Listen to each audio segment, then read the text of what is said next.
Meus irmãos, tudo que nós temos de bom vem de Cristo, e tudo que não vem de Cristo e vem de nós mesmos é mal.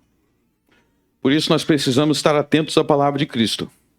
E nós vamos hoje continuar a nossa série de mensagem Rei dos Reis e exposições do Evangelho de Mateus. Nós estamos no capítulo 22. E o título de nossa mensagem hoje é: Dai a César o que é de César e a Deus o que é de Deus. Dai a César o que é de César e a Deus o que é de Deus. E antes de ler, eu vou fazer uma pergunta. Vou fazer uma pergunta para vocês. E eu espero que você, até o final deste sermão, seja capaz de responder essa pergunta. Minha pergunta é: você tem a marca da besta? Você tem a marca da besta na sua mão direita ou na sua testa? Talvez se eu olhar assim, bom, não estou vendo nenhuma marca aqui. Deixa eu ver. Eu acho que é um mosquito só.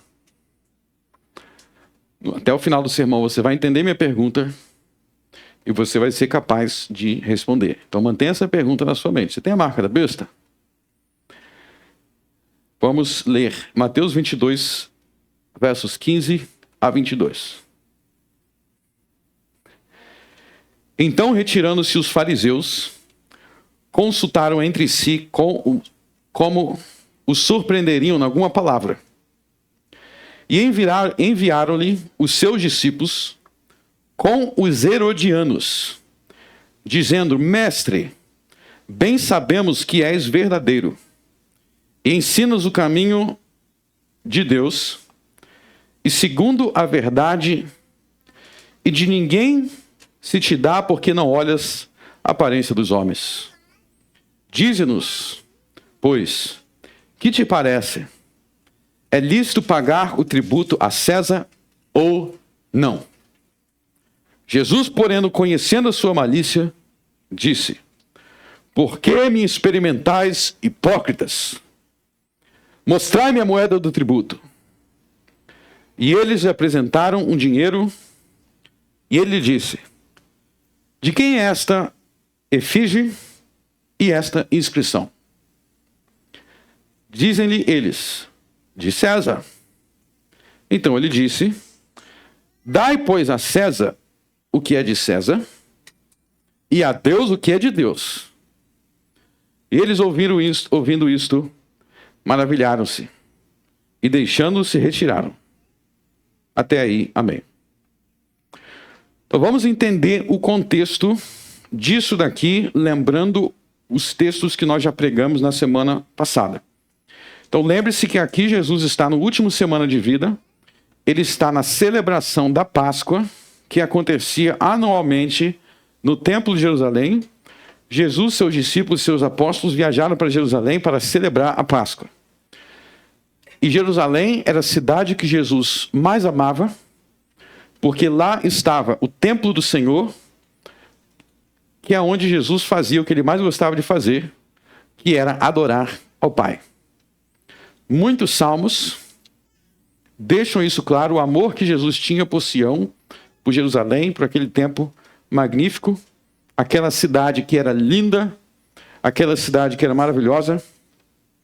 Então Jesus, ao longo do ano, ele antecipava muito os momentos que ele estaria no templo de Jerusalém.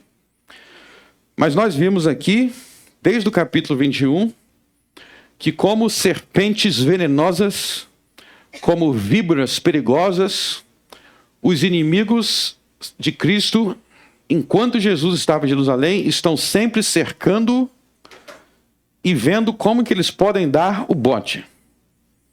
De modo que Jesus, em seu momento de grande alegria, tem essa alegria estragada por homens mentirosos, assassinos, traidores e hipócritas. Os homens mais malvados, cruéis que já existiram e falsos que já existiram na história do mundo estavam reunidos em um só lugar, com um só plano e propósito: destruir Jesus. Mas como nós vimos, Jesus constantemente se reunia não só com seus discípulos de forma geral, mas com seus amigos. Ele dormia na casa de Lázaro, a quem ele ressuscitou dos mortos, que tinha 2 irmãs. Jesus dormia lá toda noite, ele voltava para Betânia, que ficava perto de Jerusalém. Jesus voltava para Betânia, dormia na casa de Lázaro. E Jesus, todos os dias, ele orava. E o livro dos Salmos também contém muitas dessas orações de Cristo, onde Cristo constantemente pede ao Pai para julgar e castigar os seus inimigos, para confundi-los e para que ele prevalecesse contra os seus inimigos. Lembre-se que Cristo não é somente Deus, Cristo, além de Deus, é também homem. E como homem, Cristo vivia na dependência do Pai de ser livre dos seus inimigos. E nós vemos que aquilo que Cristo orava todos os dias, ele era respondido em sua oração. Porque todas as vezes que ele, todo dia, desse contexto aqui da festa da Páscoa, que Jesus voltava no templo, os seus inimigos queriam dar o bote, e todas as vezes o resultado era o mesmo. Jesus vencia como sábio, e seus inimigos se mostravam confusos, fracos e derrotados. Eles pensavam como que a gente vai vencer Jesus. E sempre terminavam sem conseguir o propósito deles. E vocês sabem como que termina essa história. Essa história vai terminar da forma que todo fracassado termina.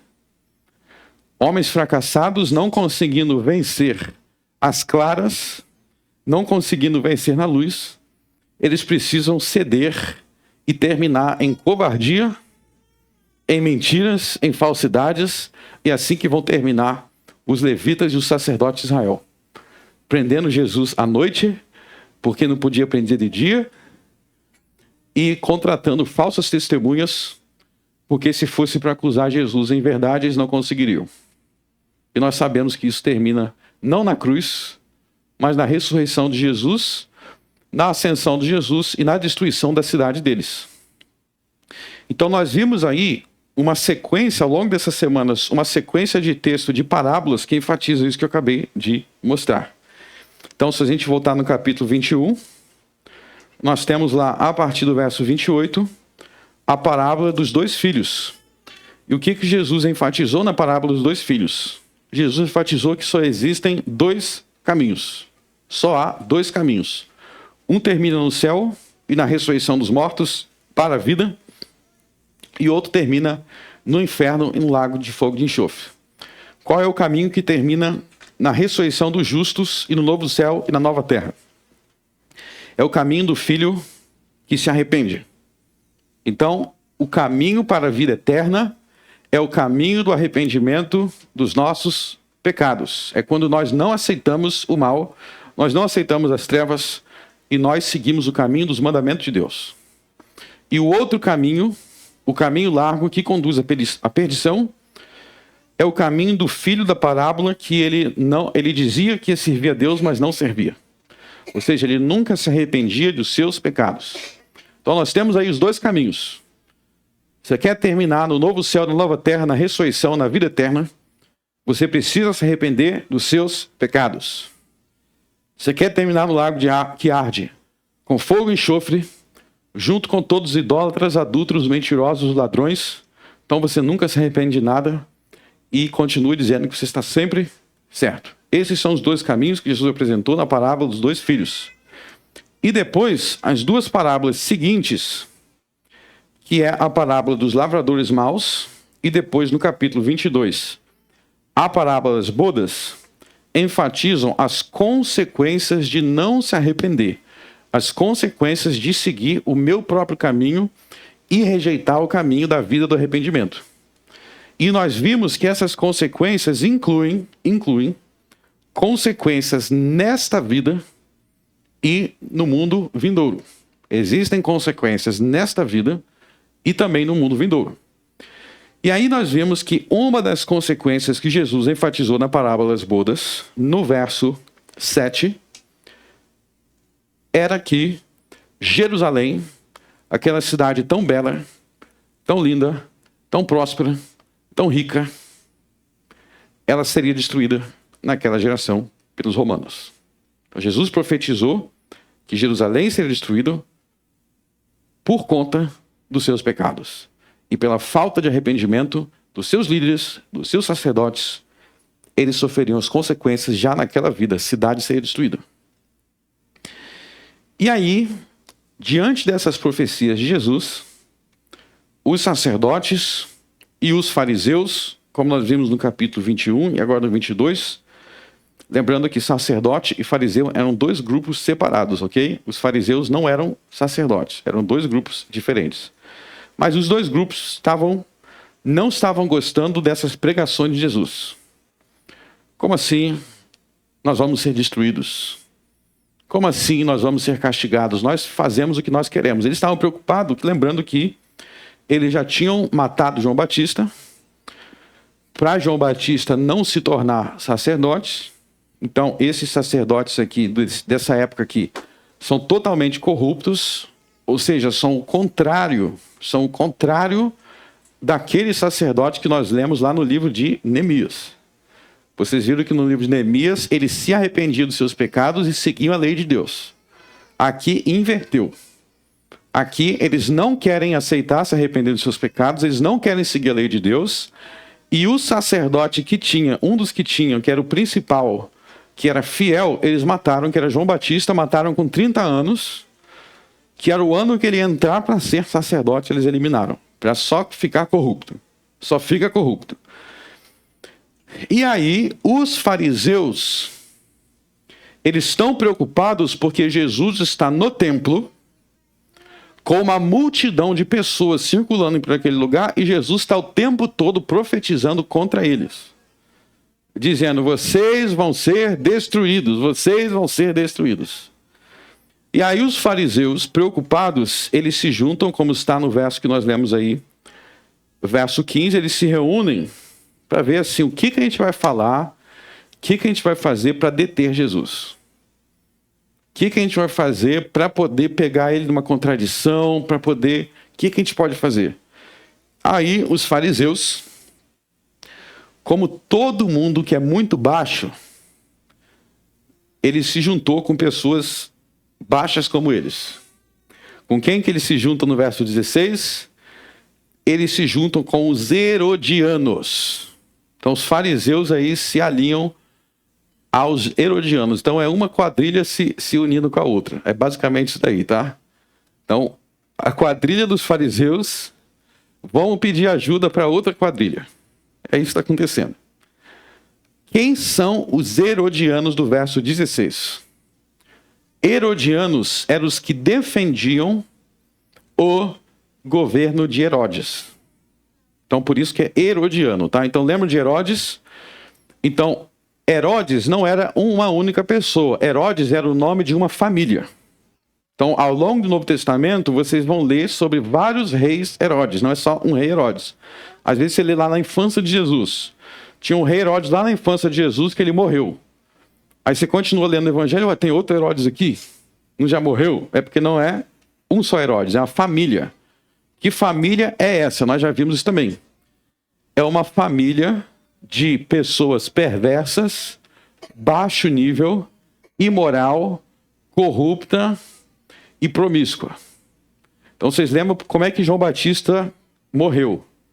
Morreu porque no meio de uma festa de muita bebedeira, tinha uma dessas moças, vamos chamar de moças, da família de Herodes, dançando para alguém lá, e depois de muita bebedeira, muita cachaça, eu te prometo tudo. Há um detalhe, eles eram tudo parentes, tá? Então era sobrinha dançando pro tio, esse é o cenário aí. Era sobrinha dançando pro tio.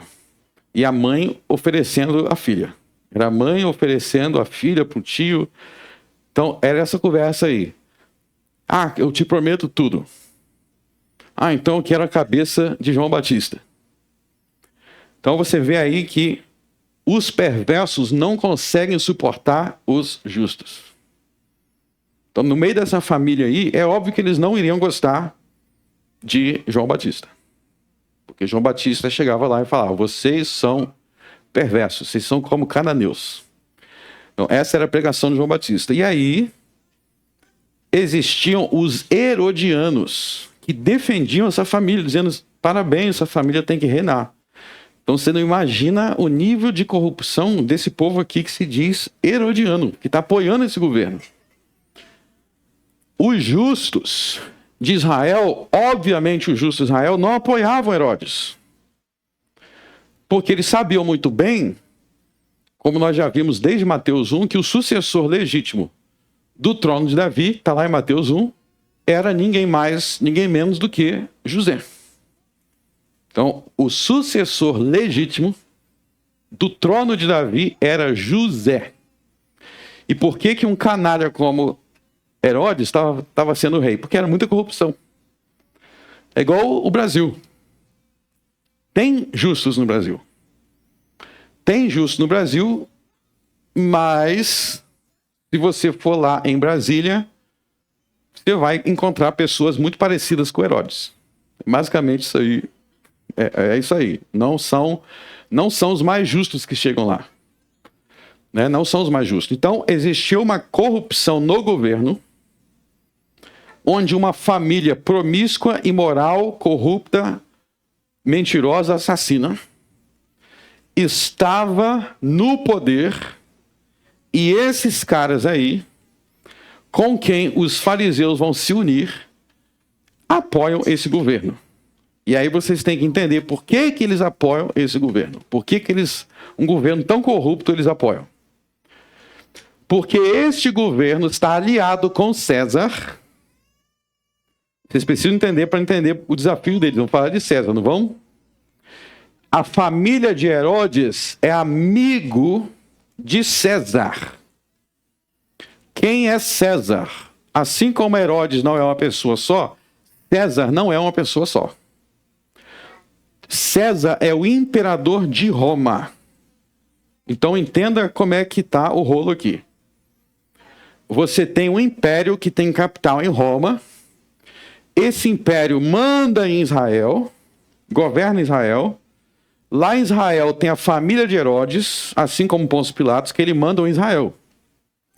E nessa amizade, nessa fraternidade, nessa aliança, Herodes, Pôncio Pilatos, César, eles, os herodianos, estão ganhando muita grana, muito poder.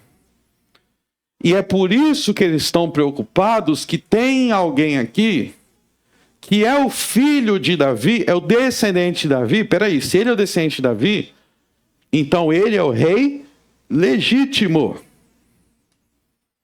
E esse descendente de Davi está curando cego, está curando coxo, está ressuscitando mortos, e tem a multidão que acabou de receber ele em Jerusalém, gritando, bendito seja o filho de Davi, e jogando palmas. Então, os defensores de Herodes estão preocupados, os herodianos, que ele veio para tomar o nosso poder, e ele veio para nos confrontar. Porque nós sabemos que Herodes nem deveria estar lá no trono. Nem deveria. Então, eles estão preocupados.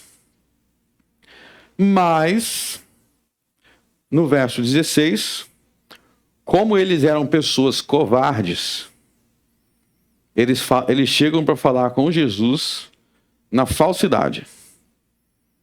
Olha só que víbora de serpente. Olha só no verso 16. Olha como é que a víbora fala. Mestre.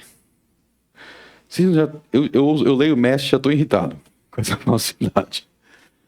Mestre. Aí vem os elogios. Bem sabemos que és verdadeiro e ensinas o caminho de Deus, segundo a verdade. Parece até verdade, né? Parece até um elogio sincero. E de ninguém se te dá porque não olhas a aparência dos homens. Ou seja, mestre, você é tão justo. Você não olha para quem é pobre, para quem é rico.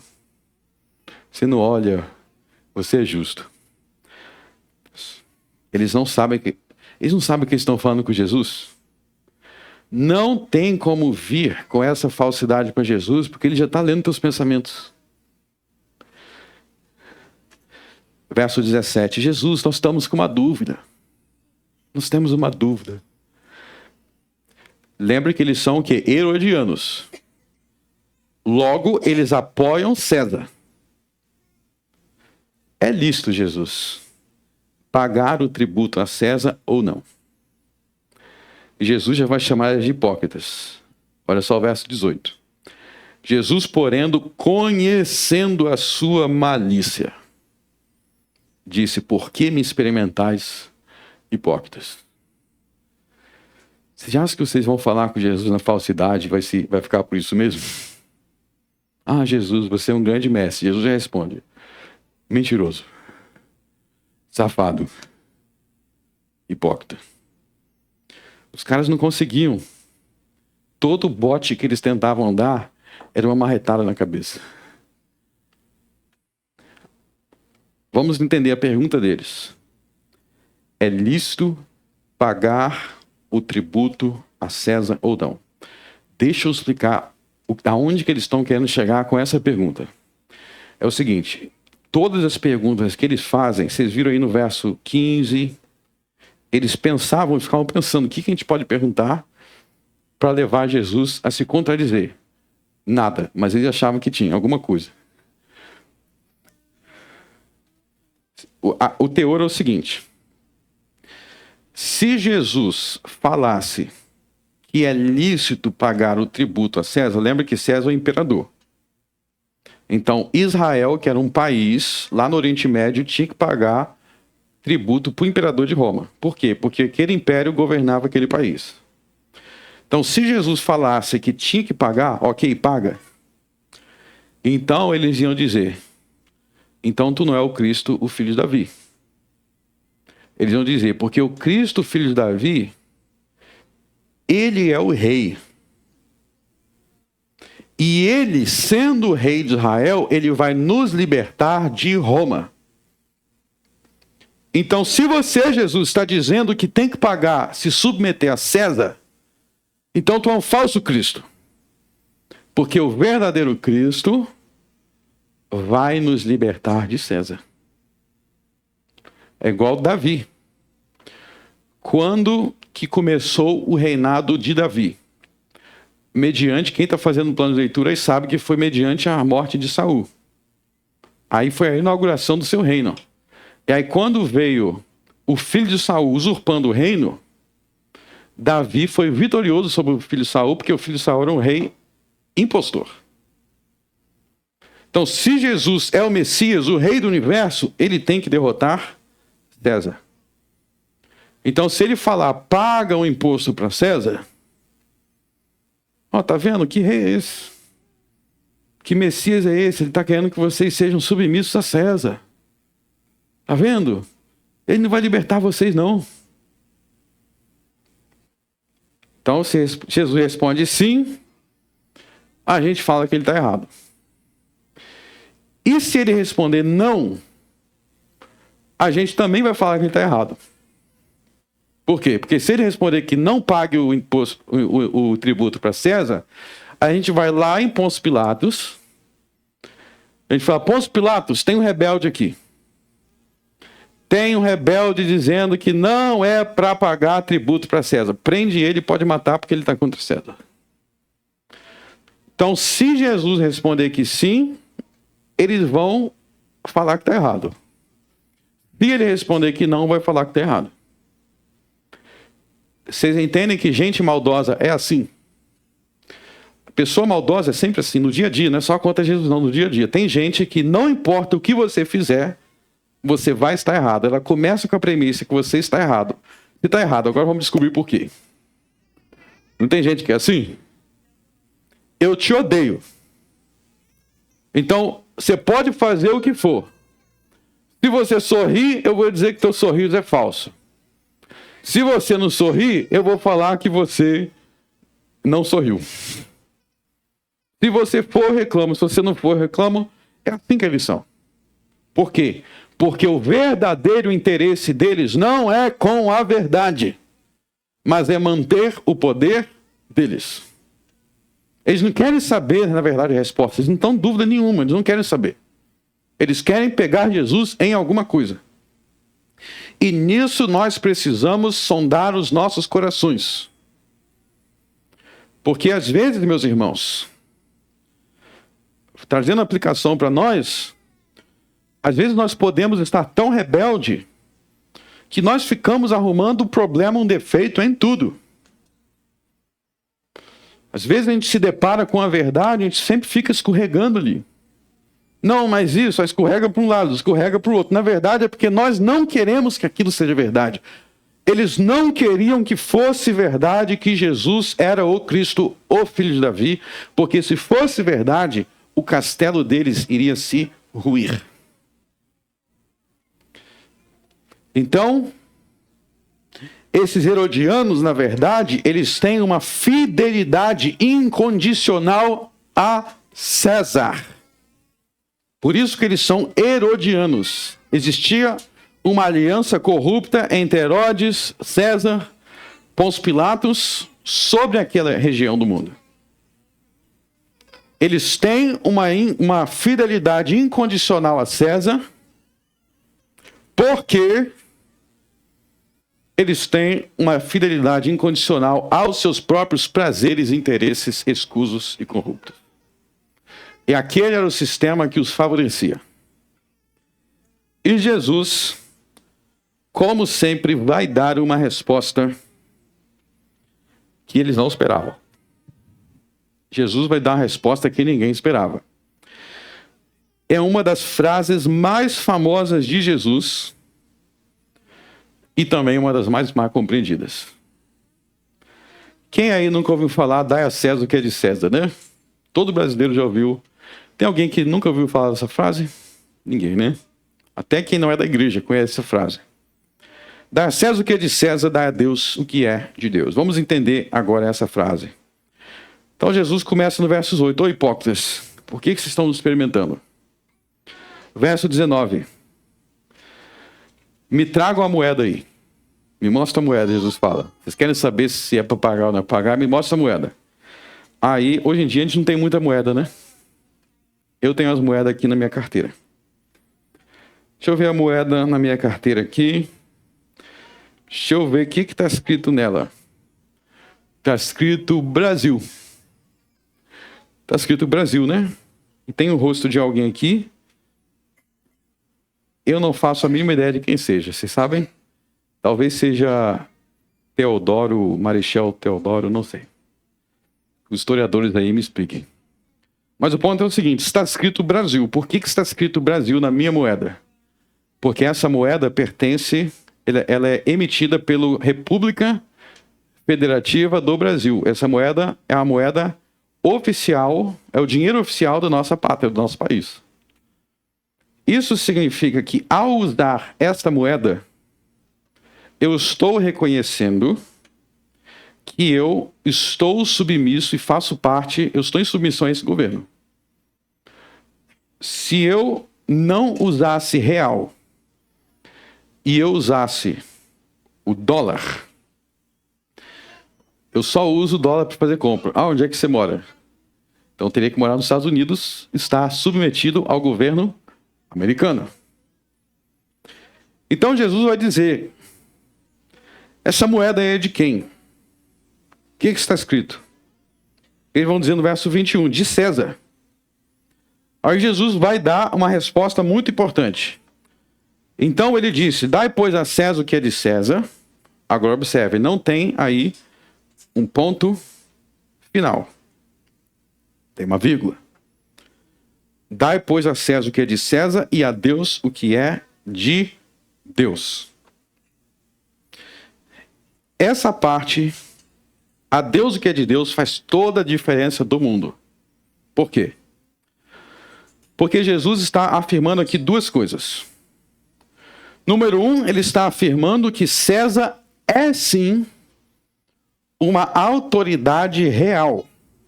Jesus está reconhecendo a autoridade de César e ele reconhece isso mostrando por dinheiro. Ó, o dinheiro que a gente usa é de César. E a razão pela qual a gente usa o dinheiro de César é porque a gente está submetido a César, é a autoridade real. Então, igual perguntar, qual dinheiro você usa para fazer compra ali no mercadinho? Você vai no mercadinho e paga em euro? Não. Então, europeu tu não é. Você paga no quê? Com real. Ah, então tu é brasileiro. Então, o governo brasileiro tem autoridade de você, porque o dinheiro que você usa é dele. Mas aí que Jesus vai fazer uma invertida. Porque o ponto deles é querer provar que Jesus está então submetido a César, portanto ele não pode ser o rei dos reis. Mas aí Jesus vai acrescentar: e a Deus o que é de Deus. E aí que vem a grande questão. Sim, judeus, sim, Israel, vocês estão debaixo do governo de César. Mas César está debaixo do governo de Deus. Porque a César o que é de César, mas a Deus o que é de Deus, e até César tem que dar a Deus o que é de Deus. Então Jesus está mostrando para os herodianos, que eram fiéis a César, que eram fiéis a Roma, que amavam o governo romano: não se esqueça, vamos pagar imposto a César, porque ele governa aqui. Mas existe uma autoridade maior, que é a autoridade de Deus, ao qual vocês não são submetidos. Esse é o ponto. Vocês dão tudo para César, mas vocês não dão a Deus o que é de Deus. E aí Jesus revela que acima de César, acima de Roma, tem um poder maior. E esse poder maior, na verdade, é o poder de Jesus Cristo. E aqui ele vai nos levar a nos refletirmos sobre o reino dele, que está acima de todos os reinos humanos. E aqui vamos explorar uma outra coisa agora, para a gente entender melhor essa fala de Jesus. Vamos entender o seguinte: nos capítulos 21 e 22, nós vimos que tem várias profecias de Jesus em forma de parábolas, né? A parábola dos 2 filhos, a parábola dos lavradores maus, a parábola das bodas. E eu quero mostrar o seguinte para vocês, ok?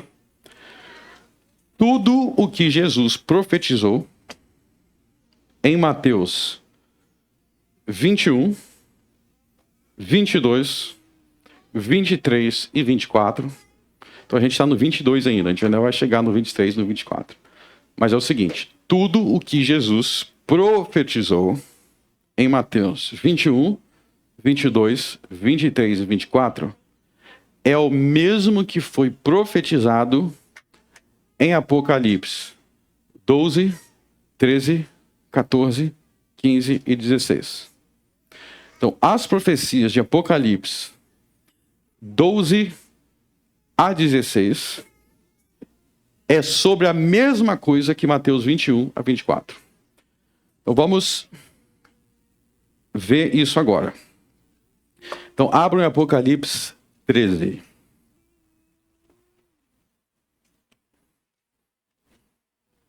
Lembra que eu te fiz uma pergunta no início do culto? Você tem a marca da besta? A pergunta.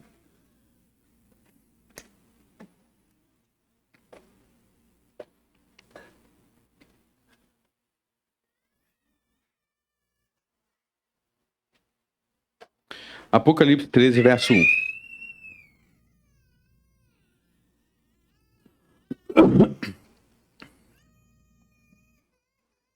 E eu pus-me sobre a areia do mar, e vi subir do mar uma besta que tinha 7 cabeças e 10 chifres, e sobre os seus chifres 10 diademas, e sobre as suas cabeças um nome de blasfêmia.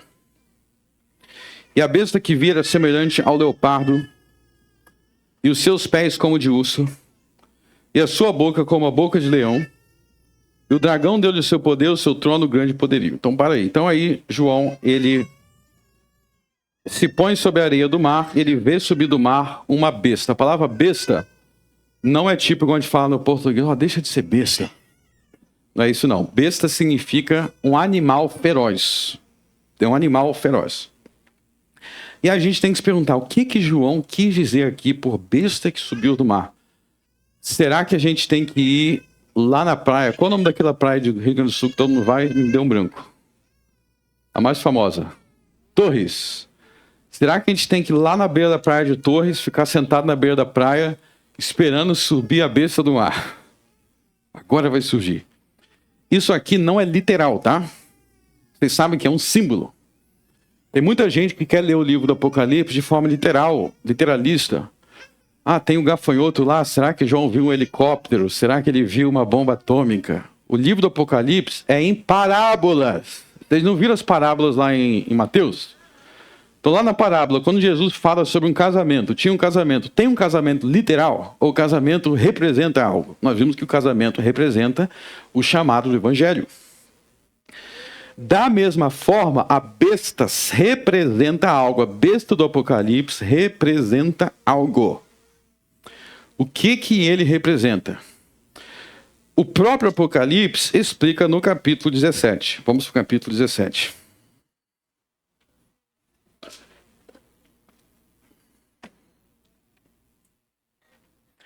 Capítulo 17, verso 1. E veio um dos 7 anjos que tinha 7 taças e falou comigo, dizendo-me: vem, mostrar-te-ei a condenação da grande prostituta que está sentada sobre muitas águas. Então aí no capítulo 17 tem uma prostituta. Ela está assentada sobre muitas águas. O que são essas muitas águas? Olha só o verso 15. E disse-me: as águas que viste, onde está assentada a prostituta, são povos, multidões, nações e línguas. Então as águas representam as nações do mundo. Verso 2. Com a qual fornicaram os reis da terra, e os que habitam na terra se embebedaram com o vinho da sua fornicação. E levou-me em espírito a um deserto, vi a mulher assentada sobre uma besta de cor de escarlata, e que estava cheio de nome de blasfêmia, tinha 7 cabeças e 10 chifres. Opa! Se está vendo no verso 3, a besta com 7 cabeças e 10 chifres. Vocês já viram isso em Apocalipse 13. Agora, olha só o verso 7. Tem um monte de coisa que é dito aí sobre a prostituta, sobre essa mulher aí. Mas essa mulher, ela vem montada numa besta. Ela está cavalgando uma besta. Agora, olha só o verso 7. E o anjo me disse: por que te admiras? Então o anjo está falando com o João. Por que você está parado assim, olhando? João estava parado, olhando, admirado. O que é isso? E o anjo está falando: eu te direi o mistério da mulher e da besta aqui atrás, a qual tem 7 cabeças e 10 chifres. Então olha só como que é importante esse verso aqui. O anjo está dizendo: eu vou te explicar o que significa besta, o que significa a mulher. Então preste atenção. A besta que viste foi, já não é, e há de subir do abismo, e irá à perdição. Olha só. Irá à perdição, ou seja, essa besta, ela vai para a destruição. Quem segue ela vai se perder. E os que habitam na terra, cujos nomes não estão escritos no livro da vida desde a fundação do mundo, se admirarão. Então, quem não tem o nome escrito no livro da vida vai idolatrar essa besta. Vai ficar admirado.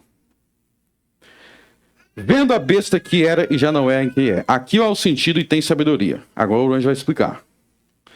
As 7 cabeças são 7 montes, sobre os quais a mulher está sentada. Então, as 7 cabeças da besta representam 7 montes. E a mulher está sentada nesses 7 montes. Vamos continuar. E são também 7 reis. Parou. Então, As cabeças da besta, 7 cabeças, representam 2 coisas. Representam, verso 9, 7 montes. E representam, no verso 10, 7 reis. Entenderam? É 7 montes e 7 reis. E quem são esses reis? Vamos continuar no verso 10. 5 já caíram. E 1 já é. Esse verso é muito importante. Então o anjo chegou para João e falou: João, você está assustado com essa besta sem entender o que ela significa? Então deixa que eu vou te explicar.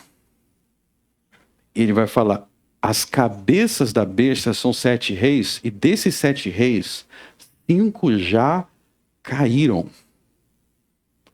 O que isso significa? Significa que a besta representava um reino que existia no tempo do apóstolo João. A besta não é um reino que viria no futuro de João. Porque o anjo está falando com João, está dizendo: eu vou te explicar agora o que é. E 5 reis já até caíram, não estão reinando mais, já morreram. E 1 está reinando agora. Então é um reino daquela época. E aí deixa eu dar uma dica para vocês de interpretação bíblica. Sempre que você lê qualquer texto, dentro da Bíblia ou fora da Bíblia, você sempre tem que se perguntar com quem que aquele texto está falando. Ou aonde que existe aquele diálogo. Então vou dar um exemplo aqui para ficar bem simples você entender. Então vamos dizer aqui que eu mandei uma mensagem hoje é domingo. Aí eu mando uma mensagem para o meu amigo Raul e falo: Raul, sábado que vem, churrasco lá em casa. Beleza? Fechou? Tá certo.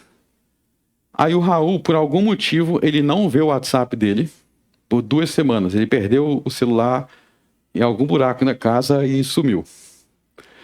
Aí depois de 2 semanas, ele encontra o celular. Aí ele vê lá: churrasco sábado que vem. Aí ele manda mensagem, porque ele encontrou o celular. E fala assim: é hoje, Frank? Eu falo: não é hoje, cara. É a semana passada. Você que sumiu do WhatsApp por 2 semanas. Qual o problema de ele falar é hoje? Porque ele tinha que ver a data e com o momento que eu estava falando. O momento eu falei hoje para a semana que vem. Então, se tu encontrar o celular 2 semanas depois, esse semana que vem já é semana passada. Não é assim que às vezes acontece? A gente vem ler uma coisa amanhã. Não, mas amanhã é em relação a aquela mensagem. Agora veja bem. João não está falando com você. Não, o anjo não estava falando com você. O anjo não estava falando com Raul. Aí eu vou ler isso aqui. Peraí, 7 reis, já sei. Collor, Sarney. Quem veio outro? Quem depois? FHC, Lula. Já sei. A besta é o próximo presidente que a gente eleger. Peraí, o anjo não estava falando comigo, vocês estão vendo? Ele está falando com quem? Com João. Ele está falando com João. Quem estava admirado? Quem é que estava admirado no verso 7? Era João. Ele está falando: João, calma aí que eu vou te explicar. São 7 reis. 5 já caíram. 1 agora existe, ou seja, tem um que está reinando agora. E vai ter um outro depois que vai ser por pouco tempo. E agora, olha só o verso 9. A mulher estava sentada nesses 7 montes, né? E no verso 18, a gente descobre que a mulher era uma cidade. Olha só o verso 18. Vamos ler juntos o verso 18. 1, 2, 3. E a mulher que viste é a grande cidade que reina sobre os reis da terra. A grande cidade que reina sobre os reis da terra. Já sei. Ou é Washington, ou é Pequim, ou é Londres, ou é Nova York. Qual das cidades? Eu não tenho que pensar em hoje. Eu tenho que pensar no tempo de João. No tempo de João, qual era a cidade que reinava sobre os reis da terra? Roma. Aonde que Roma ficava e fica até hoje? Verso 9. Roma ficava no meio de 7 colinas. Sabe qual era o apelido de Roma no tempo de João? A cidade dos 7 montes. Esse era o apelido de Roma no tempo de João. É igual eu falar hoje, ó. Frank, você vai viajar para onde? Eu vou viajar para a Cidade Maravilhosa. Vocês sabem de onde eu estou falando, sabe? Rio de Janeiro. Da mesma forma, no tempo de Roma, de João, a cidade das 7 colinas, Roma. Então, se a grande prostituta é Roma, e a besta é um reino que existia no tempo de João, quem é a besta? Quem são os cabeças da besta? São os Césares. Eram os imperadores romanos do tempo do apóstolo João. A gente determinou isso pela própria Bíblia. Vocês viram que eu não saí da Bíblia para mostrar isso, eu usei a Bíblia. Então, a besta é um reino do Império de Roma, os Césares, que reinava a partir de Roma. Agora nós vamos começar a fazer conexões do Apocalipse com o Evangelho de Mateus. Eu disse que Mateus 21 a 24 profetiza o mesmo que Apocalipse 12 a 16. Vamos voltar agora lá em Mateus 22 para a gente pensar no detalhe?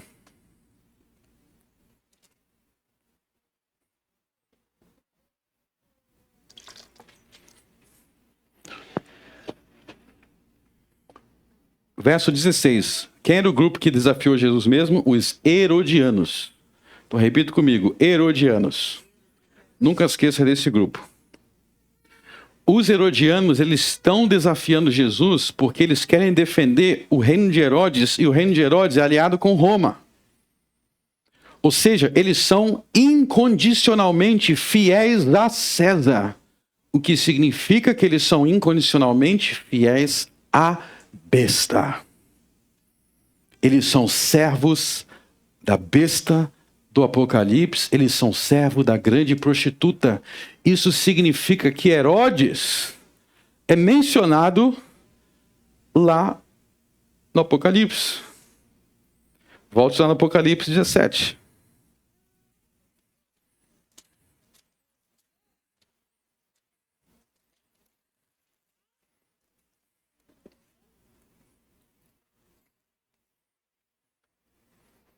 Apocalipse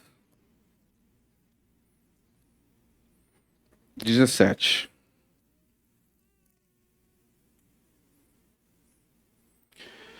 Vamos ver novamente o verso 18. Na verdade,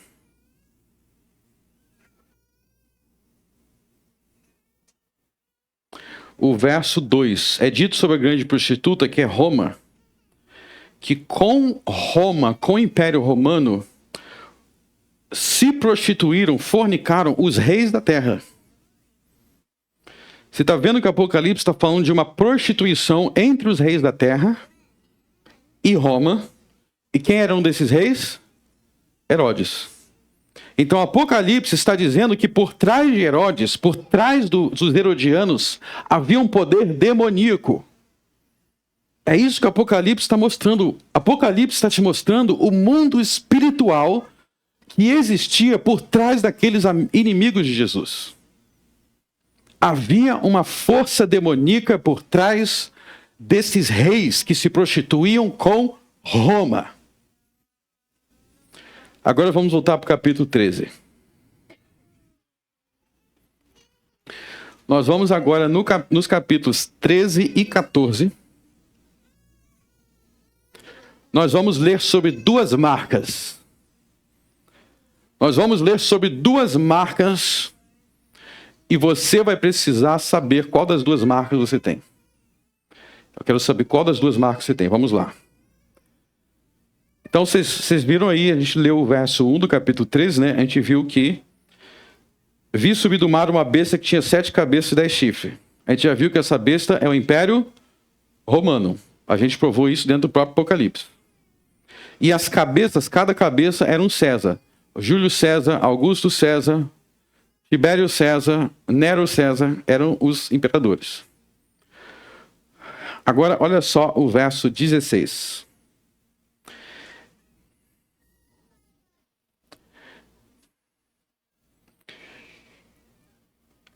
Verso 15, na verdade. E foi-lhe concedido que desse espírito à imagem da besta. Para aí. A besta é Roma, as cabeças são os imperadores. Então, a imagem da besta, você já viu a imagem da besta? Sabia que você já viu a imagem da besta? A imagem da besta são as imagens dos imperadores romanos, porque a besta é o império. Vocês nunca viram aquela escultura lá em Roma? Que tem a escultura de Júlio César, a escultura de Augusto César. Quem aqui já viajou para a Itália? Quem aqui já viajou para a Itália? Vocês. Já viu as esculturas dos imperadores lá? Você viu? Então, vocês também? Então, vocês já viram a imagem da besta. E Paulo está dizendo que haveria uma força demoníaca, um espírito demoníaco, desse espírito à imagem da besta. Ele está falando de uma atuação demoníaca nessas imagens. Se vocês voltarem na história, eles usavam essas imagens, inclusive para adivinhação naquela época. Então você chegava lá, igual hoje em dia o povo também faz isso, né? Se vocês forem em questões de espiritismo, candomblé, eles atribuem poderes às imagens. Então naquela época eles adoravam as imagens dos imperadores e havia poderes demoníacos. Mas preste atenção no verso 16. E faz que a todos pequenos, grandes, ricos, livres e servos lhe seja posto um sinal na sua mão direita ou nas suas testas, para que ninguém possa comprar ou vender, senão aquele que tiver o sinal ou o nome da besta ou o número do seu nome. Aqui a sabedoria, aquele que tem entendimento, calcule o número da besta, porque é número de homem, seu número é 666. Então veja que ele está dizendo que para comprar ou vender, teria que ter a marca da besta, ou seja, para viver em sociedade. Para viver em sociedade, vocês vão ter que ter a marca do Império Romano, a marca do imperador. Mas nós vamos descobrir aí que tem outra marca. Vocês viram aí a marca da besta, na mão direita e na testa. Mas vamos ler sobre outra marca. Capítulo 14, verso seguinte. E olhei, e eis que estava o Cordeiro sobre o monte Sião, e com ele 144.000, que em suas testas, vou repetir, em suas testas, tinham o nome do seu pai. Então guarda a visão aqui. De um lado tem aqueles que têm a marca da besta. De outro tem aqueles que têm a marca do Cordeiro. Quem sabe aonde que era o Monte Sião? O Monte Sião era Jerusalém. Qual Jerusalém é essa? Não é o detalhe aqui, mas na Bíblia o Monte Sião é o nome de Jerusalém. Então existe aí em Jerusalém os seguidores do Cordeiro, que é Jesus. Ó, Jesus é chamado aqui de Cordeiro. Então Jesus é o Cordeiro, César é a besta. Os seguidores de Jesus têm a marca de Jesus na sua testa. Os seguidores da besta têm a marca da besta na sua testa. Qual das duas marcas você tem? Eu não estou entendendo, pastor. Que marca é essa? Eu não tenho nem tatuagem. Que marca é essa? Vamos entender com a própria Bíblia. Vou repetir. A marca da besta era onde?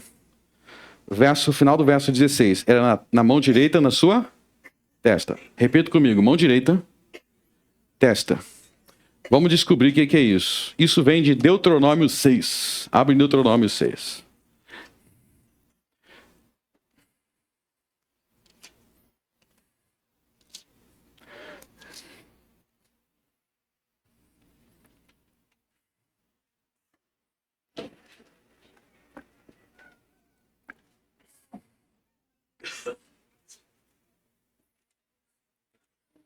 Deuteronômio 6.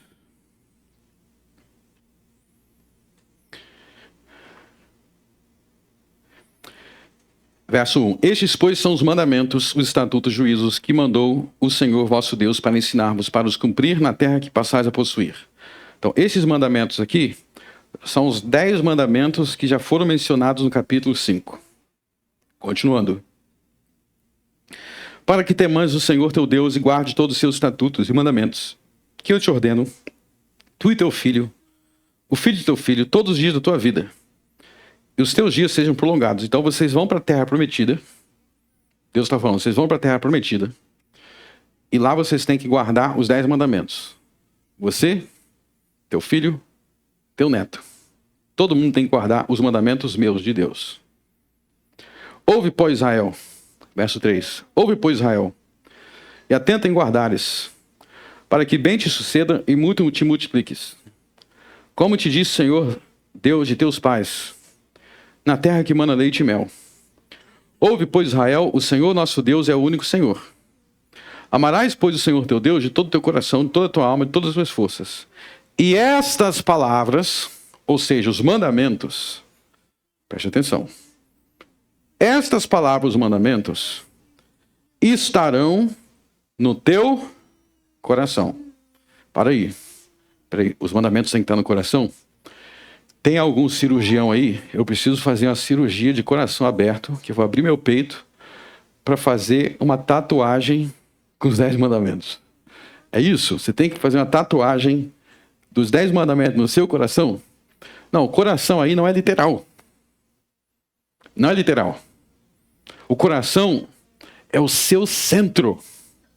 Os mandamentos, a lei de Deus tem que estar no seu centro, no teu coração. Continua. E as ensinarás a teus filhos, e delas falarás, assentado na tua casa, e andando pelo caminho, e deitando-te e levantando-te. Você vai falar dos mandamentos da lei de Deus para os teus filhos dentro de casa. Filho, o primeiro mandamento é isso. Filho, não minta porque é o 9º mandamento. Filho, não seja invejoso porque é o 10º mandamento. Filho, respeite teus pais, 5º mandamento. É assim, você vai ensinando. Agora preste atenção no verso 8. Verso 8. Também as atarás. O que é as aí? Os mandamentos.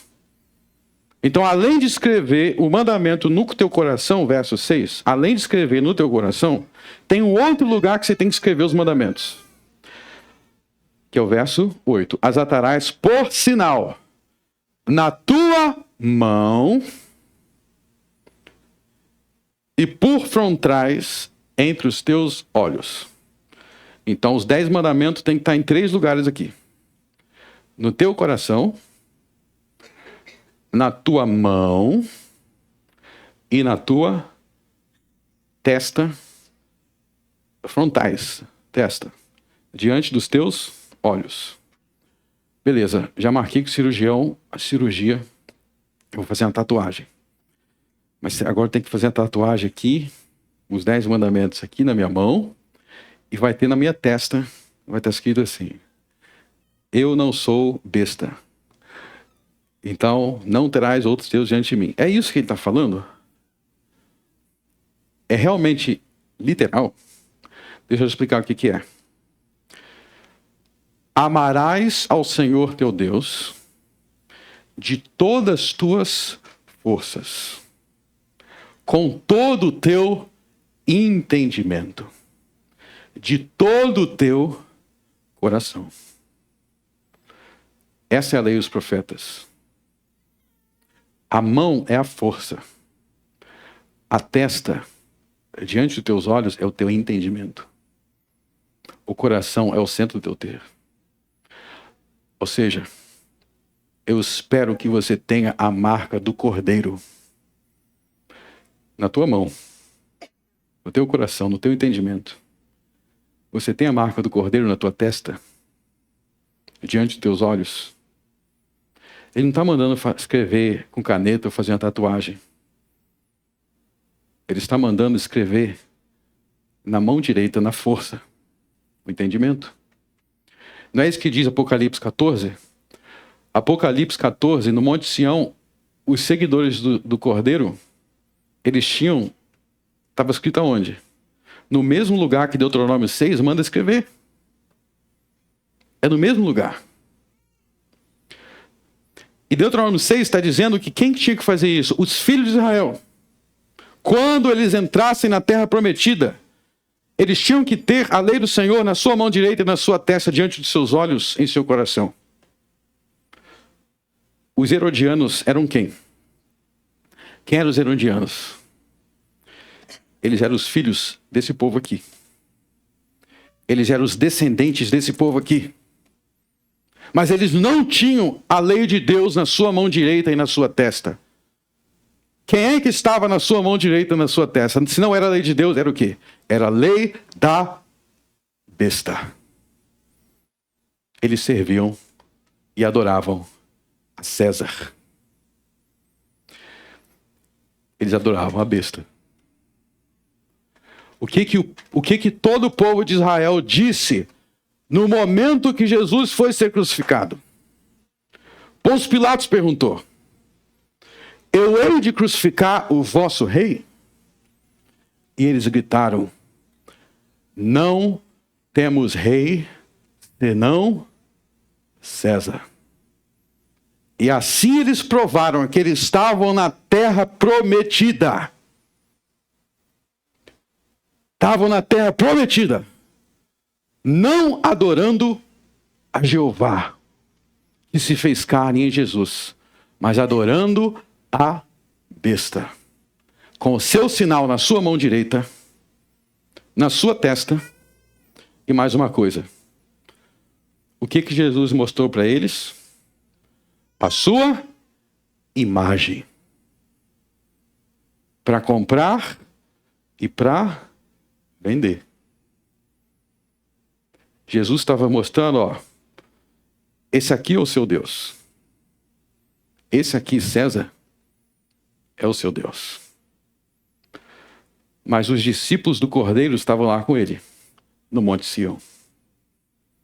Os apóstolos, Pedro, João, Tiago, esses não tinham a marca da besta. Eles tinham a marca do Cordeiro. E aí eu quero finalizar fazendo a pergunta para vocês. Você tem a marca do Cordeiro na tua testa e na tua mão, ou você tem a marca da besta no seu coração? Ele já está me respondendo que não tem marca da besta, não. Muito bem, Nicolas. Nenhuma marca da besta. O que é ser marcado pela besta, então? Naquele tempo era César. Mas ser marcado pela besta, fazendo uma aplicação, como que seria hoje essa marca? É quando você é fiel aos reinos deste mundo, mas não é fiel a Jesus Cristo. Isso é ser marcado pela besta. No lugar onde deveria estar a lei de Deus, você serve como um escravo os reis deste mundo. E diz: eles são o meu Senhor. Não é isso que eles diziam? Eles diziam: César é o meu Senhor, César é o meu rei. Jesus diz: há um rei acima de César. Dai a César o que é de César. O que foi realmente de César, você dá. Mas há um Deus acima de César, e até César tem que dar a Deus o que é de Deus. Ou seja, Jesus ali ensina que César não é absoluto. Ele ensina para os herodianos que César não é absoluto. A besta não é absoluta. Não existe nada neste mundo que seja absoluto. Por isso que nós obedecemos ao governo brasileiro até onde o governo brasileiro estiver de acordo com Deus. Se não estiver de acordo, a gente não obedece. Se o governo brasileiro dizer: não vai mais ler a Bíblia. Quando falaram para Daniel: Daniel, não pode mais orar. Daniel continua orando. Tudo que está fora de Cristo, fora de Deus, a gente não obedece, César. Porque César não é Deus. Porque nós não temos a marca de César. Nós não temos o número de seu nome, 666.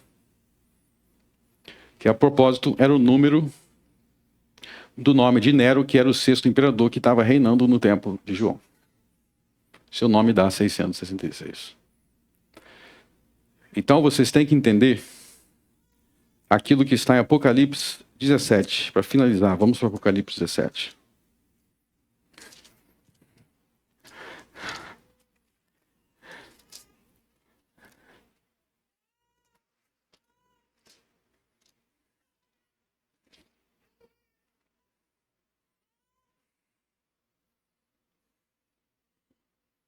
Eu vou ler sobre vocês sobre uma guerra.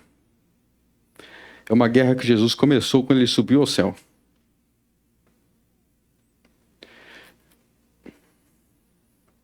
Estes, Apocalipse 17, verso 14. Falando sobre a besta e sobre os chifres da besta. Estes combaterão contra o Cordeiro. E o Cordeiro os vencerá. Porque é o Senhor dos senhores e o Rei dos reis. O Cordeiro é o Senhor dos senhores e o Rei dos reis. Ele era o rei de César. E ele combateu Roma. E Jesus venceu Roma.